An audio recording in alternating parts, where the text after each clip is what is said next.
Welcome back नाज़रीन। अचो programme जे सिलसिले खे अॻिते वधायूं, गुफ़्तगू कयूं था मुल्क जी बजट जेको पेश थियो आहे उन खां पोइ पोस्ट बजट प्रेस कॉन्फ्रेंस ऐं सुभाणे सिंध जो बजट बि पेश थींदो। पर बहरहाल वफ़ाक़ी बजट जेको आयो आहे उनमें ज़राअत जे बारे में छा चयो वियो आहे ऐं ख़ासि तरह असांजे वज़ीर ख़ज़ाना साहिबु जेको हिकिड़ो जुमिलो चयो आहे त पाकिस्तान हाणे फूड इम्पोर्टर थी वियो आहे। असांजा जेके आबादगार अॻवान आहिनि उहे इन सॼे मामले खे कीअं था ॾिसनि ऐं उहे केतिरो रिलीफ जेको आहे उन्हनि खे ॾिनो वियो आहे अहिड़ी कंडीशन में जॾहिं वज़ीर ख़ज़ाना चए थो त पाकिस्तान फूड सिक्योर न रहियो आहे, असांखे फूड जा आइटम इम्पोर्ट करणा था पइजी वञनि।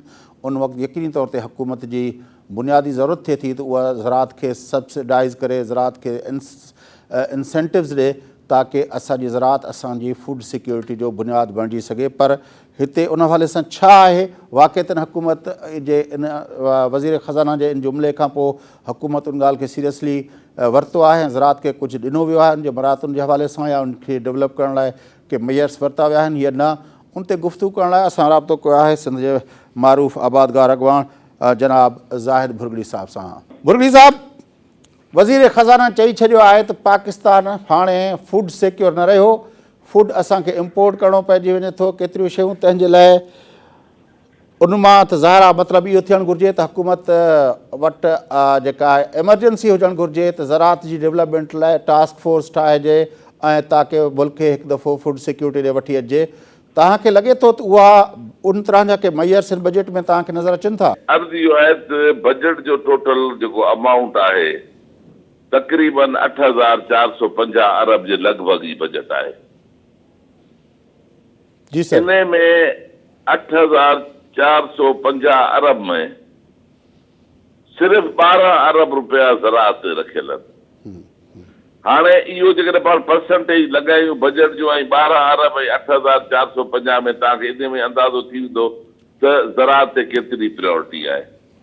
ॿी ॻाल्हि, हिन टाइम ते जेको ज़राअत में वॾो जेको प्रॉब्लम आहे उहो आहे एग्रीकल्चर रिसर्च जो जेको को इदारो जेको आहे सो उन जे लाइ को ख़ासि मख़सूस फंड कोन कया विया। असां ऐवान ज़राअत सिंध वारनि इहो जेको आहे सो गवर्नमेंट खे अर्ज़ु कयो, असांजी मीटिंग थी हमाद अज़हर साहिब सां, असां चयोसीं घटि में घटि 10 खां 15 अरब रुपया फ़क़ति तव्हां एग्रीकल्चर रिसर्च ते रखो।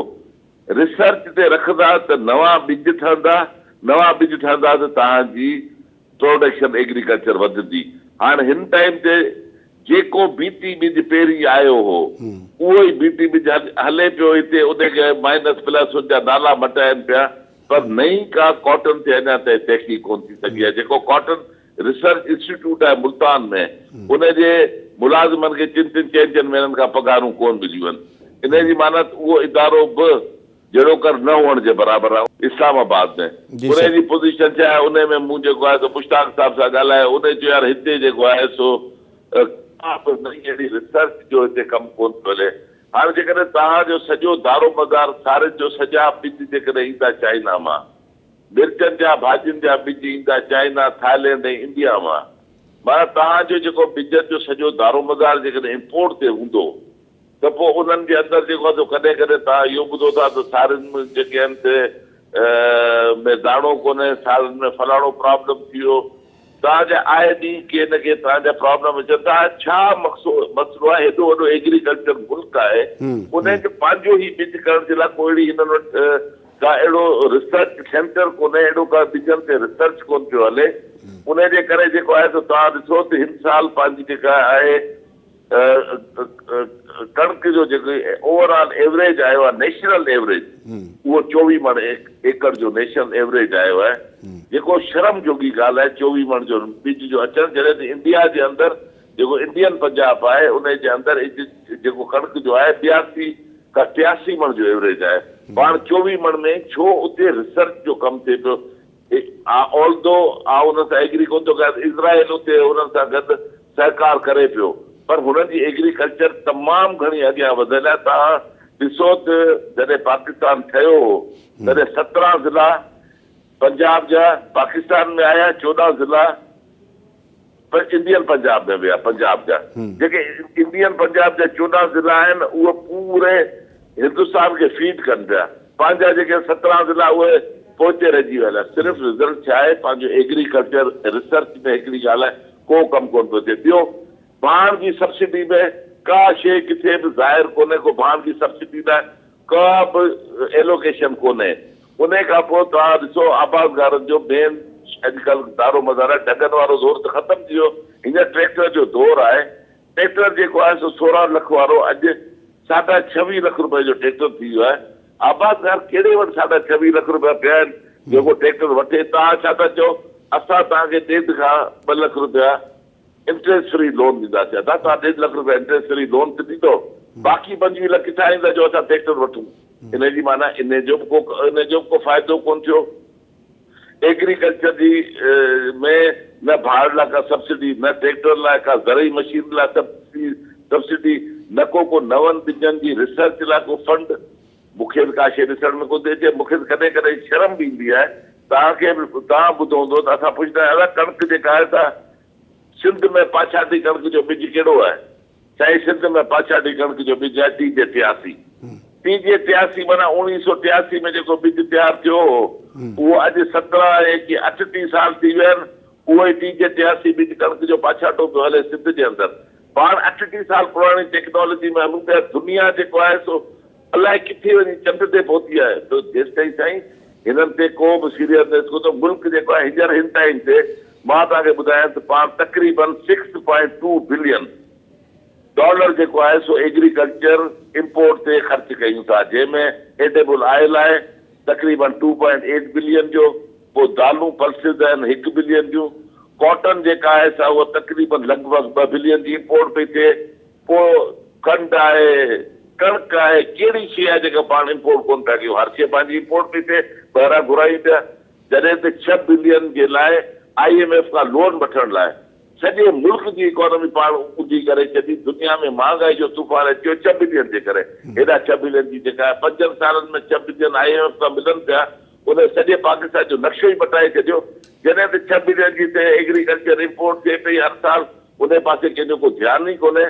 जेसि ताईं साईं मुंहिंजा ही ओवरऑल जेको नेशनल फिगर आहे, नेशनल फिगर ॿुधाए थो 43% पाकिस्तान जो माण्हू डायरेक्टली इनडायरेक्टली एग्रीकल्चर सां रिलेटेड आहे। 43% माण्हुनि लाइ तव्हां रखो पिया 12 अरब जो टोटल एलोकेशन ते ज़राअत लाइ। हाणे इहो जेको आहे गवर्नमेंट जी संजीदगी तव्हांजे साम्हूं वञे पई। मिनिस्टर साहिब ॻाल्हियूं जाम पियो करे, पर प्रैक्टिकली मूं सॼा बजट जा किताब खणी अॻियां पोयां ॾिसी वरिता आहिनि। मूंखे त किथे बि सब्सिडी कोन थी ॾिसे। मां फयाज़ भाई साहिब तव्हां खां सुवाल कयां थो, ज़ुल्म कोन्हे दुनिया सॼी में एग्रीकल्चर डीज़ल ते सब्सिडी आहे। डीज़ल हिकिड़ो माण्हू वञे थो जेको 2 करोड़ 2.5 करोड़ जी V8 लैंड क्रूज़र में वञी डीज़ल विकिराए थो, उनखे मिले थो डीज़ल 118 रुपए जो। हिकिड़ो टुटल ट्रैक्टर वीचारो आबादगार खणी वञे थो डीज़ल विझाइण, उनखे साॻे रेट में मिले थो। न अञा ताईं जेको आहे सो को असांखे डीज़ल ते का सब्सिडी मिले। आबादगारनि खे डीज़ल ते सब्सिडी मिलणु खपे, भाण ते मिलणु खपे। का बि सब्सिडी जो टोटल सेक्शन ख़तमु थी वियो आहे। DAP 5,500 रुपए जी बोरी थी वई आहे 3,500 में। जेकॾहिं एग्रीकल्चर इनपुट ईअं ई वधंदियूं वयूं त पोइ जेको आहे सो तव्हां पाण सम्झी सघो था त आबादगार केतिरो इन मां फ़ाइदो ऐं लाभ वठी सघंदो।